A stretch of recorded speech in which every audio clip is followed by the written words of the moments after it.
Vamos lá, pessoal, vamos falar agora das provas no processo civil. Provas, eu gosto de dizer que é o coração do processo civil, porque é a partir da produção de provas que você vai saber se o processo está apto para ter uma sentença procedente ou uma sentença improcedente, ou se está no meio do muro, em cima do muro, né? Está naquela de pode ser que ganhe, pode ser que não ganhe. Então, provas no processo civil, ele é muito importante até estrategicamente falando, se você souber lidar com provas, mesmo com um processo ruim, você às vezes consegue uma boa sentença. Então vamos lá. As provas, elas estão previstas no artigo 369, a partir do 369, e vai longe. Aqui a gente tem vários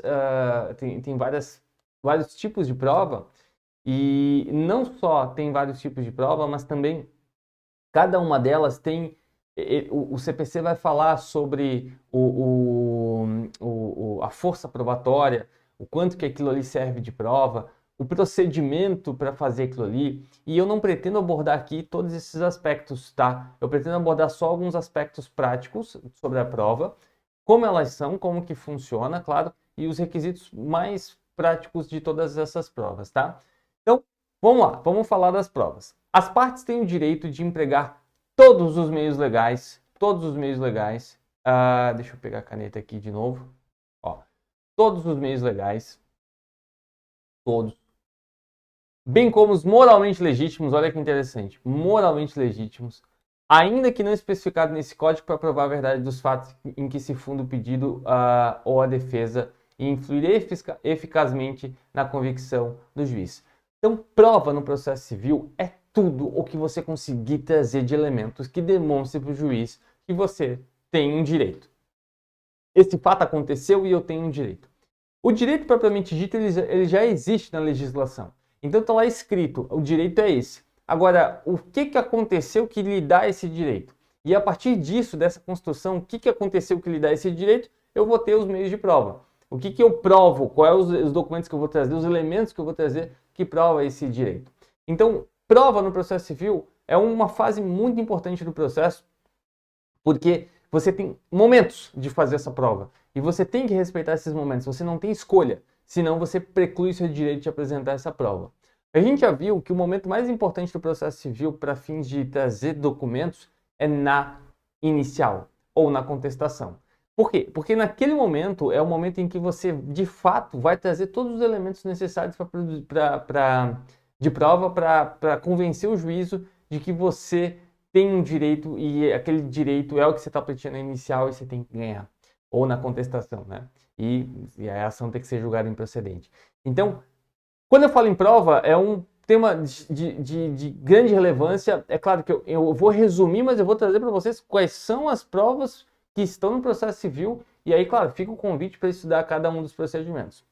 E ali eu coloquei uma referência à teoria dos jogos, por quê? Porque, basicamente, essa teoria ela diz o seguinte: quem sabe jogar, que na verdade o processo civil é um jogo, e quem sabe jogar tem maior chance de vitória. Por quê? Porque olha só, quando eu digo para você assim, petição inicial, contestação, réplica, manifestação, audiência de julgamento, alegações finais, sentença, o que são essas palavras? É um procedimento. É um procedimento. E esse procedimento todos nós aprendemos na faculdade ou na vida, né? Às vezes a faculdade não nos ensina, na vida a gente vai aprender, por bem ou por mal. Só que saber o procedimento é uma atividade mínima. Saber o procedimento é o que está na lei. Eu vou lá, retomo o que está na lei e pronto.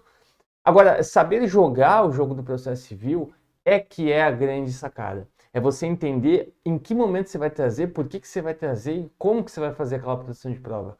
Então isso é o que fala a teoria dos jogos, você saber jogar, tá? Bom, como o 369 fala, todos os meios de prova são admitidos. Então, inclusive, outro processo. Eu posso pegar um outro processo e trazer como prova emprestada, é o que diz o 372 do Código de Processo Civil. E no final, nas decisões que tem a ver com prova, o juiz vai indicar na decisão dele de deferimento ou indeferimento de produção de prova as razões de formação do seu convencimento. Então, ó, eu preciso, o juiz intima para produzir prova. Você indica quais que você quer produzir. Ele vai dizer, essa eu vou aceitar, vamos produzir essa prova, essa não vamos aceitar. Né? Porque ele vai fundamentar, ele vai trazer os elementos de convicção dele. E ele vai indicar na decisão as razões da formação do seu convencimento. Então, o juiz ele vai motivar não só nos fatos, não só no direito, mas em quais provas que estão consubstanciado o seu direito. Então, por isso que eu falo o quão importante é essa indicação dentro do processo civil. Porque é através desses elementos é que ele vai chegar numa convicção e dessa convicção vai dar a sentença dele. E aí, cabe ao juiz, de ofício a requerimento da parte, determinar as provas necessárias ao julgamento do mérito. Então é o juiz que vai decidir a produção de provas. Você tem todas essas previstas no CPC para provar, mas é o juiz que vai decidir quais são as provas necessárias para julgamento do mérito. Pode ser aquelas que você já trouxe, pode ser futuras que ele ainda vai decidir se vai produzir ou não, tá? E ele pode indeferir. Se ele indeferir, não cabe recurso, só vai caber lá na frente uma preliminar de apelação que a gente vai ver lá em recurso. Então, feita essa introdução, eu corto aqui e a gente segue na próxima aula sobre o ônus da prova.